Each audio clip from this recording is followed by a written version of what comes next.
Bonjour dans cette nouvelle émission de Pas d'amalgame, heureux de vous retrouver, toujours sans Ève qui est toujours en congé maternité et que j'espère on va retrouver très très bientôt. Aujourd'hui on va avoir un thème qui fait beaucoup parler dans les communautés francophones en Israël, c'est autour de l'intégration des Français en Israël et la sorte d'ambiguïté qu'il y a entre l'identité française que l'on a et l'israélienne que l'on doit acquérir. Et on va en gros se poser la question, doit-on se défaire de son identité française pour devenir israélien? Et je ne suis pas tout seul, bien entendu. Je suis accompagné donc de Robert Feldman, donc, qui est président de l'Union des Français de l'étranger en Israël et qui est également élu à l'Assemblée des Français de l'étranger. C'est tout à fait ça. Et Michael Bensoussan, qui a été donc candidat sur la liste aux élections municipales à Tel Aviv. C'était quelle liste exactement? Du Bayt Yehoudi. Exactement, vous étiez avec d'autres antipatés sur la liste. Tout à fait. Et donc toi tu as fait ton alia donc il y a 2 ans et demi. 2 ans et demi, et tu t'es engagé en politique en Israël. Et c'est ça qui est intéressant, c'est que toi tu t'es engagé en politique en Israël et toi tu es plutôt au niveau de la représentation auprès des institutions françaises. Donc on ne sait pas s'il y a forcément une grande opposition entre vous, mais on va voir comment vous avez appréhendé votre engagement politique l'un et l'autre, l'un plutôt auprès de la France et l'autre plutôt auprès d'Israël. On va déjà commencer par rapport justement à la culture française que l'on a lorsque l'on part et lorsque l'on arrive en Israël, un petit peu quel est ce choc culturel. J'ai commencé avec toi, Robert. Toi, tu connaissais déjà bien Israël avant d'être venu. Alors, voilà un petit peu mon opinion. Moi, je pense qu'un être humain ne peut pas être divisé en rondes saucissons. Il est une unité. Lorsqu'on a fait ses études dans un pays, lorsqu'on y a gagné sa vie pendant un certain temps, lorsqu'on a élevé une famille, même si on est encore jeune, 40 ans, on ne peut pas se défaire de ce patrimoine. C'est impossible. On ne choisit pas entre son père et sa mère. C'est un tout. Donc, ma judaïté, je suis né avec. Mon amour d'Israël, je suis né avec aussi. Et donc, ma vie a toujours tourné autour du judaïsme et d'Israël. Donc, lorsque je suis venu en Israël, avec toute ma famille, armes et bagages... Il y a combien de temps à peu près? Il y a 12 ans. Femmes, enfants, petits-enfants, gendres, tout le monde on est tous venus. Bon. Alliés de groupe. Absolument. Alors, est-ce que l'on peut faire fi de tout ce que nous avons, de toute la culture française que nous avons appris? Il me semble que non. Et donc tu parles de cet élément culturel, est-ce qu'il ne constitue pas éventuellement une sorte de frein, je ne parle pas de handicap, mais peut-être de frein pour s'intégrer en Israël? On voit certains, surtout de l'Aliyah qui a eu dans les années 80-90, de personnes qui sont venues donc en Israël, ont coupé tout lien, bon, c'était plus facile parce qu'il n'y avait pas Internet, etc., qui se sont intégrés, qui ont intégré la langue, et qui après ont fait éventuellement une sorte de reconnexion avec leur culture française. Est-ce qu'il n'y a pas une sorte de sas qui est nécessaire? Moi, je pense pas. Je pense pas. Moi, quand j'étais jeune, j'étais à la Noah Hatzioni, qui était un mouvement sioniste. J'ai toujours baigné là-dedans. Je suis venu en Israël, et bien sûr, il y a eu un choc culturel au niveau de la langue, parce que c'est difficile. Mais pour le reste, moi, je suis à la maison. C'est comme si j'avais toujours vécu ici. Moi, j'ai pas de problème. La vie israélienne, je ne me suis pas attendu à quelque chose de particulier. Alors, je ne fais pas partie de la génération de Golda Meir, qui avait ce mot qui était très difficile, et qui disait faire son alia, c'est une déchirure. À l'époque, c'était une vraie déchirure. Aujourd'hui, ce n'est plus le cas. Beaucoup de Français... au début, en tous les cas, de leur intégration, ont besoin de gagner leur vie, et ça n'est pas toujours facile. Ils ont gardé des liens en France. Bon, il n'y a pas de quoi fouetter un chat. Moi, je pense qu'il n'y a pas du tout d'opposition entre ce que nous sommes et la nouvelle identité nationale, entre guillemets, purement formelle, que nous allons acquérir sur le papier. Parce que celui qui vient ici, il est totalement en phase avec le pays, totalement en phase avec la culture, totalement en phase avec l'avenir de ce pays. il n'y a pas de choc, il me semble. Et le fait que tu sois engagé justement auprès de... Alors explique-nous d'ailleurs ce que c'est que l'UFE. Alors je vais expliquer. L'UFE, c'est l'Union des Français qui habitent hors de France. Quand je suis venu ici, je me suis dit que je pourrais peut-être aider des Français qui veulent s'installer ici à régler leurs problèmes administratifs, qui sont quand même difficiles. Bon, évidemment, un jeune qui arrive ici en Israël, qui a 20 ans, il n'a pas de problème administratif. Mais une famille qui a des enfants, qui a des biens, qui a un certain nombre de choses, ces gens-là ont des problèmes administratifs. Eh bien, l'UFE, qui représente 150 associations dans le monde, permet d'être une interface entre l'administration française et les Français qui vivent à l'étranger. Un exemple concernant les retraités. Les retraités. C'est un exemple qui revient régulièrement voilà. Pour ça. Alors, pour ce qui est des retraités, donc, je vais vous prendre un exemple. L'AFE, l'Assemblée des Français de l'étranger. Parce qu'il y a deux choses. Il y a UFE. Il y a l'UFE et AFE. Alors, l'UFE, c'est une association, loi 1901, d'utilité publique. L'AFE, ce sont des Français qui ont été élus par d'autres Français qui résident hors de France dans une assemblée qui regroupe 90 membres de groupes politiques différents. Nous sommes intervenus par nos travaux, par exemple, pour permettre aux retraités qui ne vivent pas donc en France d'avoir une carte vitale qui leur permet de se faire soigner en France lorsqu'ils viennent en France. Quand on est très jeune, ça pose pas de problème. Mais quand on a 50, 60 ans et qu'on fait son alia, on peut avoir une pathologie, on peut avoir des problèmes. Donc, au début, il y a une petite barrière de la langue. Ça peut aider. Voilà. J'ai pris un petit exemple comme ça. Il y a le problème des impôts. Comment fait-on parce qu'il y a pas de double imposition entre la France et Israël, parce qu'il y a des conventions. La majorité des gens, évidemment, ne se sont pas occupés de ça. Ils ne le savent pas. On les aide. Non, toi, c'était vraiment... technique. C'est technique. C'est des raisons techniques. Michael, toi, tu t'es engagé en politique en Israël, dans un mouvement israélien. Est-ce que toi, c'était justement une manière pour toi de t'intégrer encore plus dans la société israélienne et éventuellement de couper... Est-ce qu'en France, tu avais été engagé politiquement ? Évidemment, l'ALIA, c'est un parcours du combattant. Ça, c'est clair. On va pas se mentir. Mais ce que j'aime dans ce pays, avant tout, au-delà du fait qu'on sait que c'est notre pays depuis toujours, c'est qu'il vous met en face de vos réalités. On peut pas se mentir ici. Et pour répondre donc directement à ta question, en France, j'étais fan de politique. J'étais fan de Nicolas Sarkozy, voilà, comme beaucoup, et avant aussi un peu de Chirac, mais j'étais jeune. Donc j'avais toujours cette fibre politique. Je lisais énormément de livres politiques, j'allais aux réunions, j'allais à l'Assemblée nationale, voilà, c'était quelque chose qui me passionnait. Est-ce que tu pensais d'ailleurs en France, avant l'idée de faire ton alia, de t'engager en politique en France et d'avoir un parcours politique ? Tout à fait. D'ailleurs, juste pour répondre sur ça, j'ai été élevé dans une famille séfarade purement traditionnaliste, algérienne, donc on est français avant tout, pas du tout de Torah, très très peu. La question de Dieu ne se posait pas.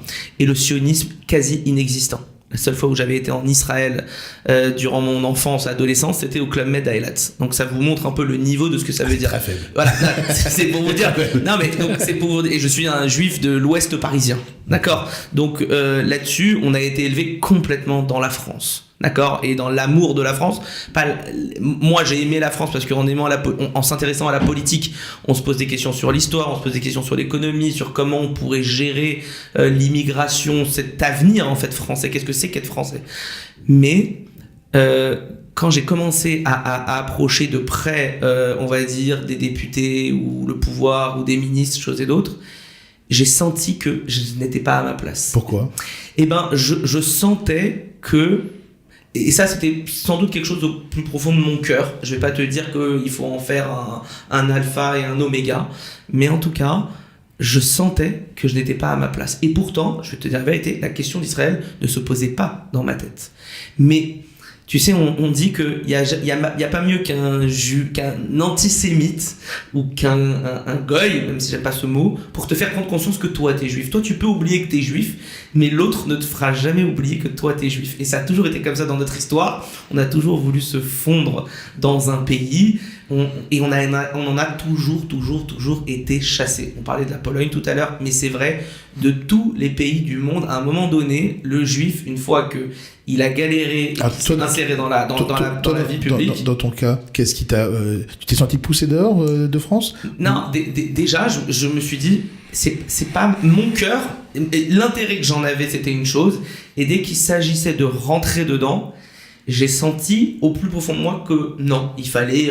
et puis c'est vrai que, voilà, quand voir cette détérioration antisémite qui plane sur la France et qu'on te dit des belles paroles et qu'on ne fait rien. Pourquoi ? Parce qu'ils ne peuvent plus rien faire. Parce que cette politique d'immigration qui a eu lieu depuis Valéry Giscard d'Estaing. Non, mais c'est autre chose, c'est pas le sujet du débat. D'accord, mais en tout cas, non, c'est pas une question que c'est pas le but du débat. Tu vois ton pays qui change, c'est-à-dire que ce que toi, la façon dont toi tu as été élevé et la façon dont tes grands-parents ont vécu dans ce pays, tu sens qu'elle prend une autre couleur et tu sens que quelque part ça commence à résonner dans ton inconscient. Donc, toi tu prends un discours. On a compris que tu étais de gauche. Il y a un détachement, et je finis comme ça je te laisse la parole, en moi. Au-delà du fait que je me sois marié avec une femme pratiquante et sioniste, évidemment, donc ça a joué, mais au moment où je ne l'étais pas, donc je ne vais pas nier évidemment son influence là-dessus, même si je revendique mon indépendance d'esprit. En moi, c'est passé au même moment, et qui m'a fait connaître Israël évidemment, c'est passé au moins au même moment un détachement de la France et un attachement vers Israël. Il y a eu ce double effet et pourtant j'étais très très très France. Juste une question, est-ce que l'aspect religieux a été important dans ce détachement ? Pas du tout, vu que j'ai fait Teshuvah 3-4 mois après être arrivé en Israël. Donc j'avais pas du tout cet aspect, je ne mettais pas les téphilines, voilà, il n'y avait pas de... Oui, Robert. Moi, je vais rajouter quelque chose. Je pense que un juif national d'un pays qui n'est pas Israël, s'il le peut, doit tout faire pour être un ambassadeur positif du nouveau pays dans lequel il est, c'est-à-dire Israël. Et c'est tout le but de notre démarche, mes amis et moi, qui sommes conseillers consulaires, membres de l'AFE et de l'UFE, c'est de faire venir des hommes politiques français, on va bientôt en faire venir un, c'est Christophe Frassa, qui est un sénateur très important, qui est un ami d'Israël, qui est un philosémite, parce que lorsque ces gens viennent en Israël, et quand on les promène à Tel Aviv, à Jérusalem, à Ashdod, à Netanya, quand ils reviennent en France, ils ont une idée totalement différente de ce qu'est Israël. Au niveau de cette action-là, spécifiquement, c'est une question qui me vient. Au niveau de l'Assemblée des Français de l'étranger, il y a, je suppose, je prends un exemple, des élus qui sont du Liban. Oui, absolument. Mais ils sont français. Voilà, ils sont français. Mais ça permet de faire des sortes de dialogue. Bien sûr, on s'entend très bien. Et comment est-ce que... est-ce qu'il y a des possibilités pour eux de venir voir comment c'est en Israël ? Ils ont peur.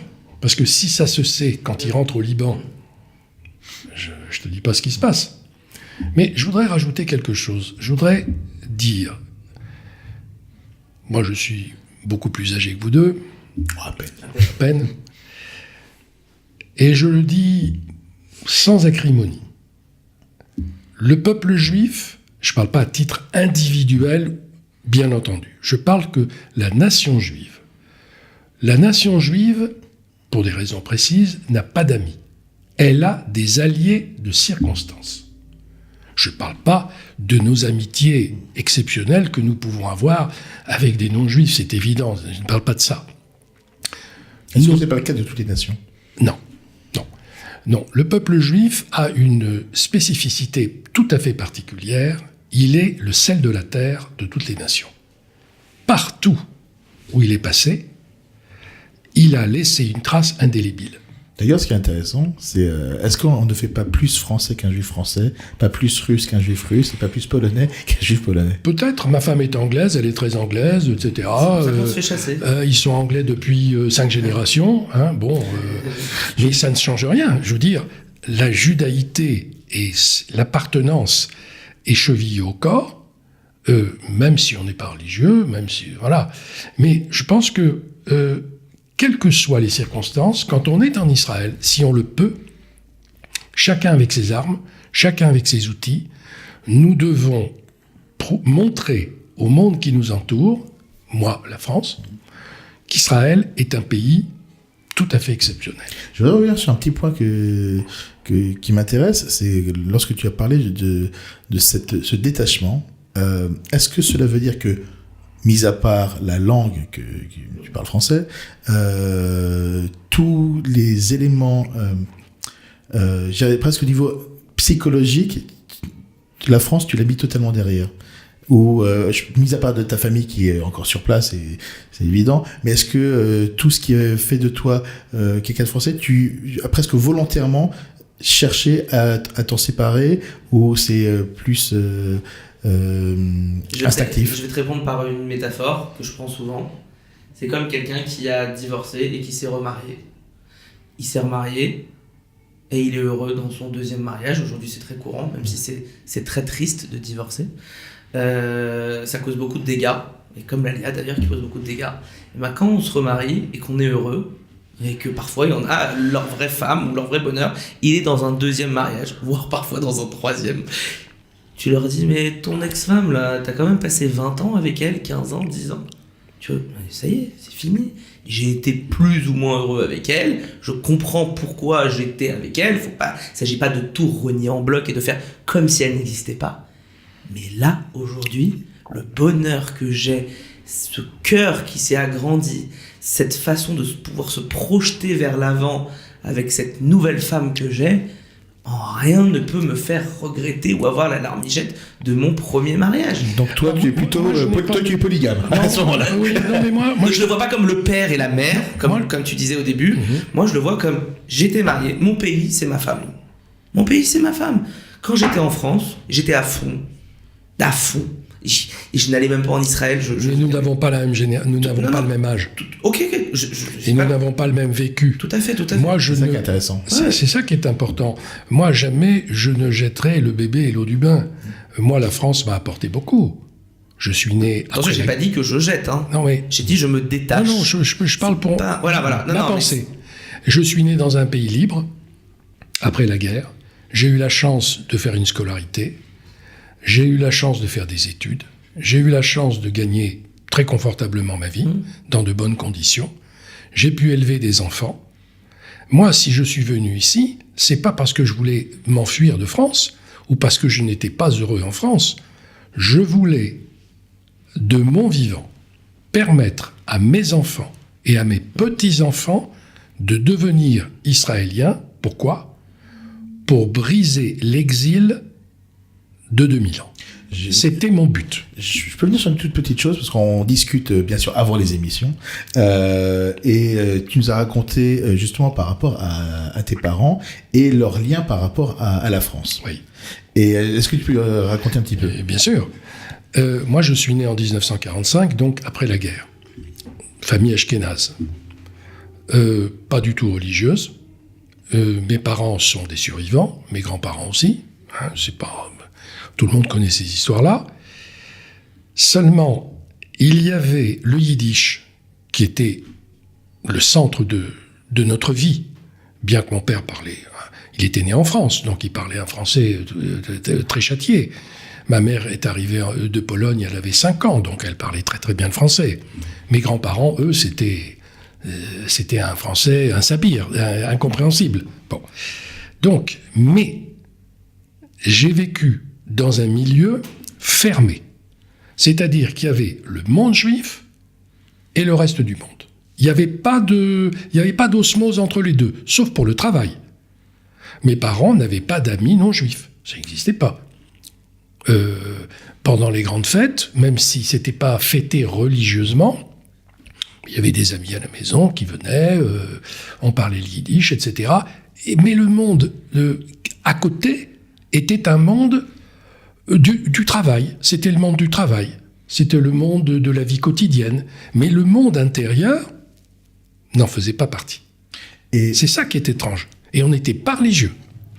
Et est-ce que tu penses que d'avoir grandi dans cette atmosphère où, en gros, en dehors de la maison, c'était la France, et à l'intérieur, c'était, je dirais, Yiddishland miniature, à quel point ça a formé ta vision de la France, dans le sens où, est-ce que tu sentais partie intégrante? Oui. Mais est-ce qu'il n'y avait pas une sorte de dichotomie? Non, il y avait... évidemment, moi, je suis une génération après la guerre, donc c'est totalement différent. Il n'y avait pas de dichotomie, mais je savais pertinemment que ma racine profonde, c'était ma judaïté et Israël. Si tu avais 20 ans aujourd'hui, tu ferais quoi ? Si j'avais 20 ans aujourd'hui, je ne me poserais pas la question, je viendrais en Israël, il n'y aurait pas de problème. Moi, j'ai tenté de m'installer en Israël au début des années 70. Il y avait tellement de médecins que, ils gagnaient 3 francs 6 sous, c'était insupportable. Et comme j'avais quand même fait 13 ans d'études, je voulais pas. Je voulais quand même gagner ma vie. Mais aujourd'hui, c'est du gâteau. Enfin, c'est du gâteau pour le médecin, qui a un vrai diplôme, une vraie spécialité, etc. Il n'y a pas de difficulté. La seule difficulté, c'est apprendre l'hébreu. Pas charrier.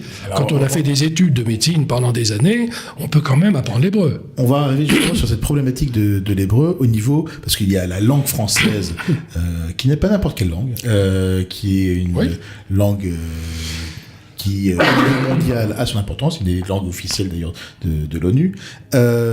Lorsque l'on est on vient d'un pays dans lequel la littérature française, dans laquelle la langue française est plus qu'un patrimoine, et qu'on arrive en Israël où on doit se défaire que l'on dise, parce que un terme purement pratique, il y a un moment où on doit parler en hébreu.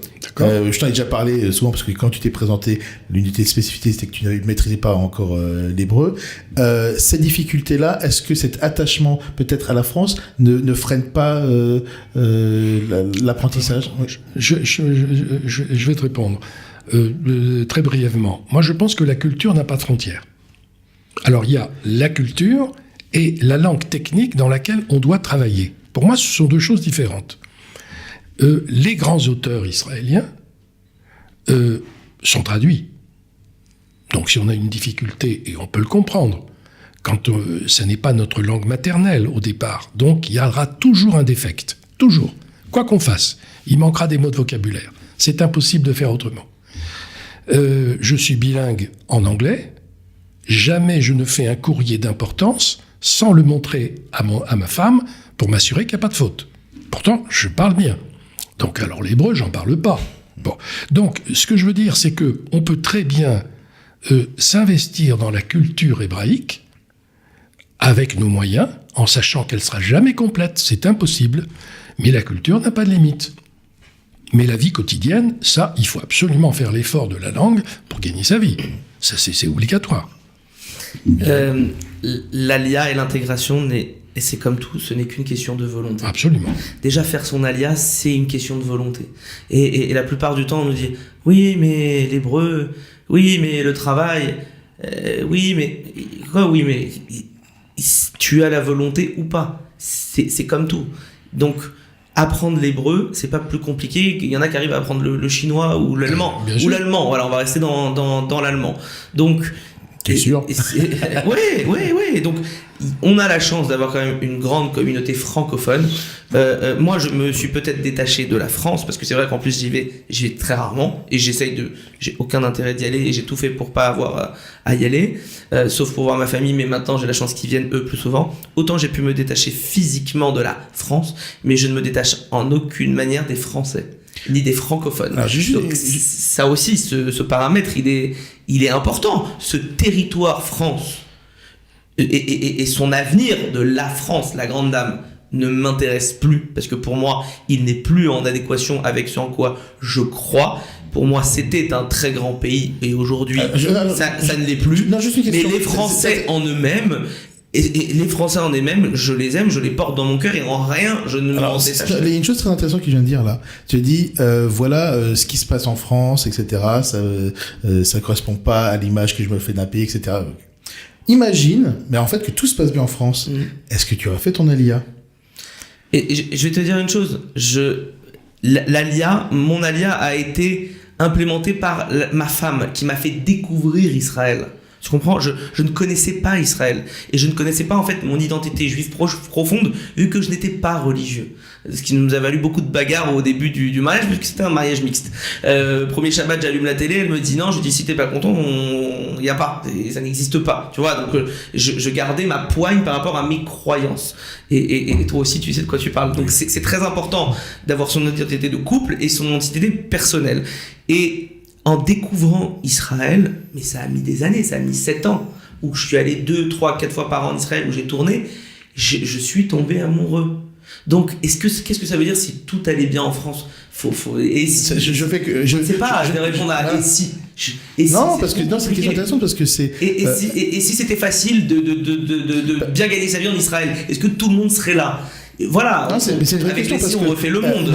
Non, c'est pas ça, parce que c'est par rapport à un point que tu dis, voilà, c'est est-ce que tu t'es senti poussé, et à ce moment-là, c'est peut-être une... j'ai eu la chance d'avoir les deux, mon capitaine, et quelqu'un, et ça je le dis très clairement, parce que moi évidemment que je pousse, mais j'ai fait exprès de te demander qu'est-ce que tu ferais si tu avais 20 ans, tu dirais je viendrais vivre, et donc ça veut dire tu appelles solennellement tout le monde à faire son alia. Ceux qui veulent, oui. Voilà, ceux qui veulent, mais clairement, quelqu'un qui est juste poussé hors de France ne doit pas faire son alia, parce que celui qui est poussé et qui vient ici par tristesse de la France c'était mieux avant, non, si c'était mieux avant, reste avant. Non, mais il faut dans la vie, et ça rejoint la volonté, il faut croire. Moi je n'ai pas voulu, en fait, comment ça s'est déclenché, je me suis réveillé un matin et je me suis dit, mes enfants, je ne les vois plus en France. Je ne veux pas que mon fils, et pourtant j'ai grandi dans le 16e, donc c'est bien des quartiers favorisés, j'ai dit, il n'aura pas la même vie que moi, je ne veux pas pour lui. Donc à partir du moment où je ne veux pas pour lui, je dois me bouger, car il est de notre raison d'être, et nous juifs... T'aurais pu aller à Miami. Mais... non,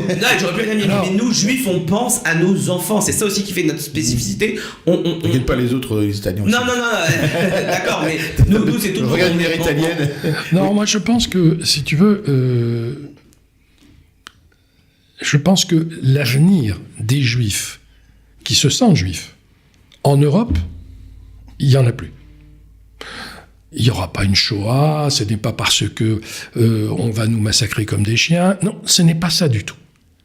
C'est que nous avons aujourd'hui un État juif, qui a une aura dans le monde, quelle qu'elle soit, bien perçue, mal perçue, peu importe. C'est pas indifférent. C'est un État qui compte, qui a des valeurs, qui existent sur le plan économique, sur le plan politique, sur le plan littéraire, sur le plan culturel. C'est un pays qui marque. Dont on parle tous les jours dans tous les médias. C'est un pays incontournable. Bon. Les Juifs qui habitent en Europe, qu'ils le veuillent ou non, sont récipiendaires de cette marque. Qu'ils le veuillent ou non. C'est comme ça, en tous les cas, que le public le conçoit autour d'eux. Donc c'est pour ça que je dis que pour les Juifs en Europe, ça va être de plus en plus compliqué. Alors, ceux qui sont attirés vers la fin de l'exil viendront en Israël, les autres pourront aller au Canada, en Australie, en Amérique, dans les pays anglo-saxons. Mais je crains que dans ces pays-là, ce soit la même chose aussi. Avec un petit peu de retard, il y aura quelques métros de moins, mais ce sera la même chose. Parce que nous avons marqué, une fois pour toutes, pour des générations, notre territoire, ici, en Israël, et cette marque, elle est indélébile pour tous les Juifs, qu'ils le veuillent ou non. J'ai juste une dernière question à vous poser, qui est un petit clin d'œil par rapport justement à la problématique entre identité française et être israélien. Est-ce que vous avez un Natel TV ? Est-ce que vous regardez les chaînes en français ? Moi, oui. Oui, j'ai les chaînes françaises, les chaînes israéliennes, bien sûr, anglaises. Tu regardes surtout en français, en anglais ou israélien? Alors, je regarde d'abord en anglais, en français et en hébreu. Ok. Et Alors, mon hébreu étant merdique, Ouais. donc quand je regarde les informations, allez, bon, je comprends quoi 35-40% maximum. Bon. Et encore, si c'est cal pas shoot, ça va. Mais si c'est un peu compliqué, je comprends pas. Et toi, est-ce que tu as Natel pour suivre ce qui se passe en France? Alors déjà, Baruch Hashem, je regarde de moins en moins la télé. Oui. Donc ça, déjà, c'est quelque chose aussi qui Tu regardes me pas plaît. les amours avec... De moins en moins, beaucoup moins. D'ailleurs, en Israël, j'ai l'impression qu'on a beaucoup moins le temps de regarder la télé. On a beaucoup moins le temps de tout. On a beaucoup moins le temps de tout. On a beaucoup moins le temps de tout. Donc voilà, clairement, j'ai Anatel. Oui. Et j'aime que mes enfants, pour le coup, voient parfois des petits dessins animés en français. Et évidemment, pour me renseigner sur mon pays, mon ancien pays, ma famille, ce qui se passe. C'est ça, c'est marrant, j'ai dit mon pays.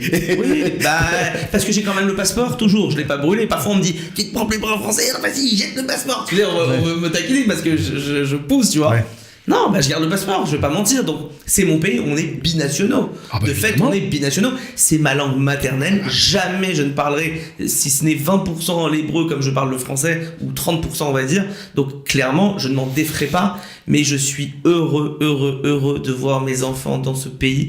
Et rien que pour ça, c'est pour ça que je suis venu. Ce sont uniquement pour mes enfants. Et mon cœur, aujourd'hui, est là. Et bien, si on peut résumer un peu tout ça, on peut dire qu'on est tous francophones, francophiles et israéliens. Ben oui. Voilà. Je vous remercie en tout cas tous les deux de nous avoir donné un petit peu vos points de vue sur Merci cette à question. toi. De rien. Et puis je vous dis à tous à très très bientôt. Merci Mickaël, merci Robert.